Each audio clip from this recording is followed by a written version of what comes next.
Chapter 41 ஸ்டார்டிங்லயே நிகழன் உண்மையிலேயே தொலைஞ்சு போன வேல்ட்ரியோட ஒரு பிரான்ச். நிகழனோட லைஃப் ஃபோர்ஸ இந்த பூமியில இருக்கிற கிரவுண்ட்ல இணைச்சிட்டேன். அதுக்கு தேவையானது என்னோட மானா ஃபோர்ஸ் தான். என்னோட மானாவ கூட்டின உடனேயே அதுவும் வளர ஆரம்பிச்சிருச்சு. இத ட்ரை பண்ணும்போது எனக்கு ரொம்பவே பதட்டமா தான் இருந்துச்சு.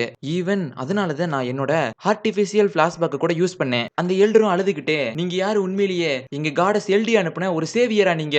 நான் உங்களோட ஒரு ஃப்ரெண்ட். அதனால தான் நான் உங்களுக்கு ஹெல்ப் பண்ணேன்." நம்ம ஹீரோ இருந்துட்டு சீரியஸா பார்த்துட்டு, "சாரி உன்னோட நெகுலன நான் யூஸ் பண்ணிக்கிட்டதுக்கு. நான் உனக்கு பெட்டரான இன்னொரு வெப்பன நான் எடுத்து தரேன். சரி அது இருக்கட்டும் எப்படி நீ பண்ண?" அப்படின்னு சீரியஸும் கேட்கறதுக்குள்ளயும், "சரி இப்போ நம்ம கிராண்ட் ஃபோர்ஸ்க்கு போலாமா?" அப்படின்னு நம்ம ஹீரோவும் கேட்கறியான். அங்க கட் பண்ணி இவங்களும் கிராண்ட் ஃபோர்ஸ்க்கு வந்துடுறாங்க.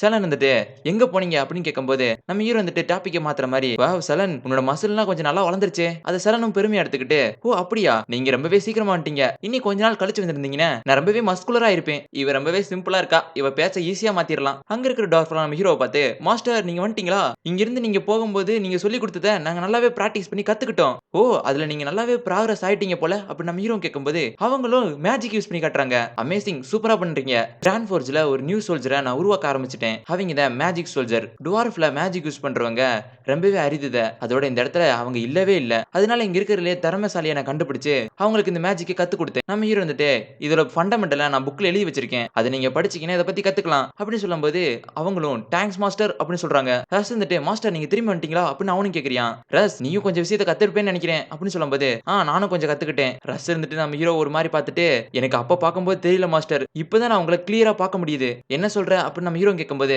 "ஆமா மாஸ்டர் நீங்க ரொம்பவே பெருசா இருக்கீங்க. என்ன நான் கொஞ்சம் வளர்ந்துட்டதாவா சொல்ற?" அப்படின்னு நம்ம ஹீரோ கேட்கும்போது, "அதெல்லாம் கிடையாது. உங்களோட சோல் வந்து ரொம்பவே லார்ஜா இருக்கு. நீங்க உண்மையிலேயே 23 வயசு ஆளுதானா?" ரஸும் நம்ம ஹீரோவை பார்த்து, "நீங்க 23 வயசவே 3 தடவை வாழ்ந்த மாதிரி தெரியுது." அப்படின்னு ரஸும் சொல்றியான். "என்ன மாதிரி எபிலிட்டி உனக்கு கிடைச்சிருக்கு? எப்படி கொஞ்சம் கரெக்டா சொல்லிட்டியான்?" செலன் வந்துட்டு நம்ம ஹீரோ கிட்ட, "அப்ப நம்ம கிராண்ட் ஃபோர்ஸ்ல இருந்து கிளம்ப போறோமா? நம்ம மறுபடியும் ஏசியன் ரூயின்ஸ பார்க்க போறோமா?" "ஆமா நம்மளுக்கும் காசு இப்ப தேவைப்படுது. ஆனா அதுக்கு முன்னாடி நம்ம வேற ஒரு இடத்துக்கு போறோம். நம்ம இப்ப போக போற இடம் குரோவன்ஸ் கிங்டம். அங்க ஒருத்தர் எனக்கு ஹெல்ப் பண்ண இருக்காரு." இதையெல்லாம் கிராண்ட் ஃபோர்ஜ்ல நம்ம ரிஃபான் ஹட் பண்ணிக்கிட்டு இருக்கும்போதே வேற ஒரு இடத்துல கிராண்ட் ஃபோர்ஜ்ல நடந்ததை விட ரொம்ப பெரிய விஷயங்கள்லாம் நடந்துகிட்டு இருக்கு.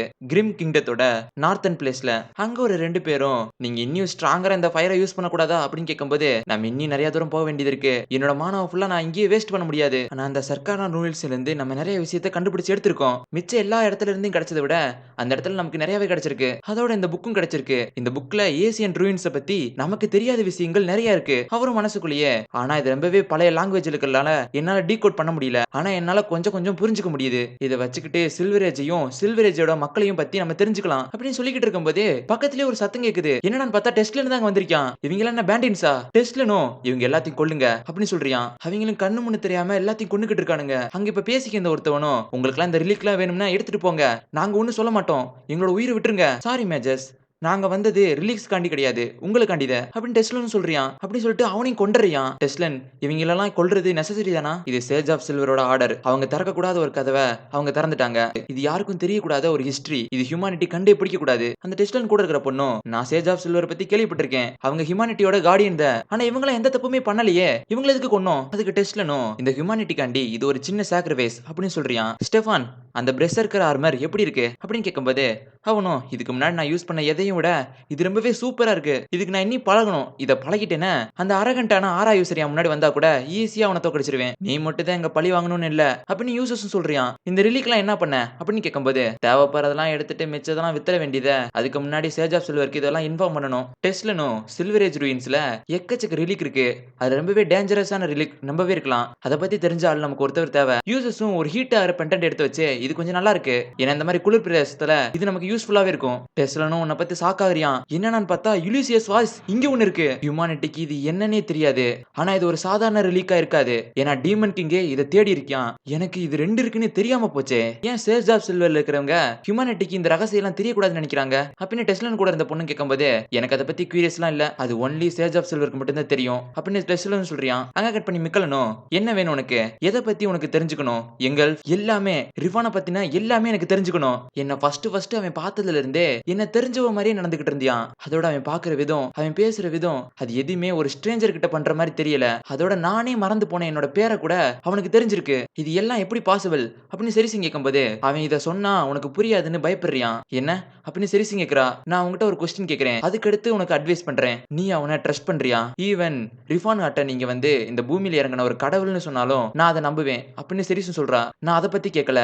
நான் உன்கிட்ட திருப்பி கேட்கிறேன். நீ அவன நம்புறியா? அப்படின்னு மிக்கலனும் கேட்கிறதோட இந்த சாப்டர் இங்கேயே முடியுது. சாப்டர் 42ஓட ஸ்டார்ட்டிங்லயே சீரிஸ் எல்லா உண்மையும் தெரிஞ்சுக்கிட்டு நம்ம ஹீரோவ தான் பார்க்க வந்துகிட்டு இருக்கா. நம்ம ஹீரோவும் அங்க உட்கார்ந்திருக்கான். ஹீரோ இருந்துட்டு நீ எல்லாத்தையும் கேட்டியா? நான் எல்லாத்தையும் கேட்டேன். இது என்னால நம்பவே முடியாத ஒரு ஸ்டோரியா இருக்கு. மிக்கலனும் சீரிஸ் கிட்ட எல்லா உண்மையுமே சொல்லிடுறாரு. அவன் டைம் டிராவல் பண்ணி இங்க வந்திருக்காரு. அதோட ஹிஸ்டரியிலேயே 10th சர்க்கிள் மேஜா முதன் முறையா மாறினதே அவர்தான். அவர் எல்லாரும் டீமன் கிங்னு கூப்பிட்டாங்க.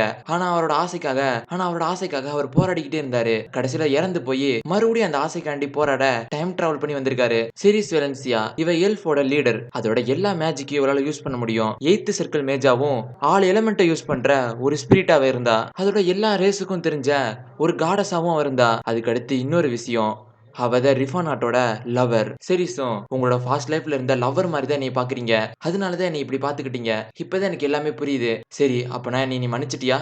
அப்படி நம்ம ஹீரோ கேட்கும்போது அவளும் திரும்பிட்டு நான் உங்களை இப்போதைக்கு ஃபாலோ பண்ணலாம்னு நினைக்கிறேன் ரிஃபான் காட். அது மட்டும் தான் என்னால இப்போதைக்கு சொல்ல முடியும். அதோட நான் உங்க மெமரியில இருக்கிற அந்த சீரிஸ் கிடையாது. ஆனா இப்பயும் நான் உங்களை வெறுக்கவே இல்ல அப்படின்னு அவளும் சொல்லிட்டு கிளம்புறா. நம்ம ஹீரோ வந்துட்டு எம்பாரஸ் ஆயிட்டு இவ அப்பனா என்னைய மன்னிச்சிட்டான்னு நினைக்கிறேன். குரோபன்ஸ் கிங்டம்ல லிஃபான் காட்டோட அடுத்த டெஸ்டினேஷன் இருந்துச்சு.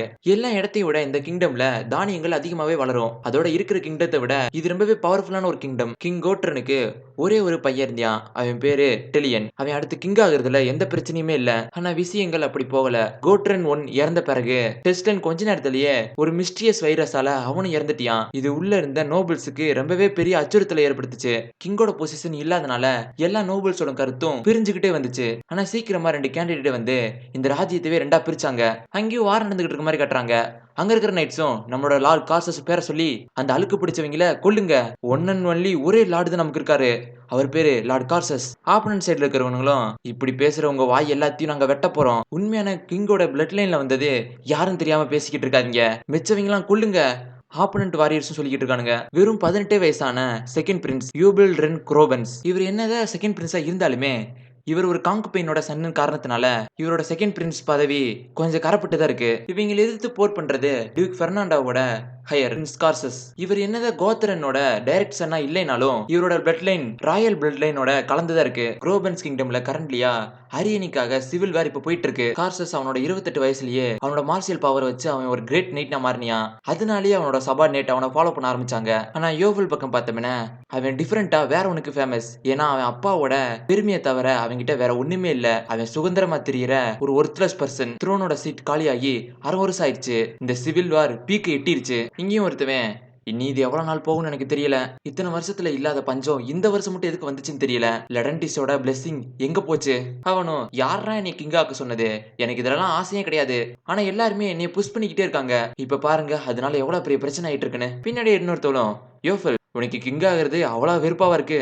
ஆமா ஆனா இப்போதைக்கு எனக்கு ஒரே ஒரு சான்ஸ் இருக்கு. ஒண்ணு நான் கிங் ஆகணும் இல்லைன்னா என்னைய கொன்றுவானுங்க. எனக்கு தெரிஞ்சு அப்படித்தான் இருக்க வாய்ப்பு அதிகம் அப்படின்னு அந்த பொண்ணு சொல்ல யாரோ ஒருத்தர் பிரச்சனை மாதிரி இதை பேசாத.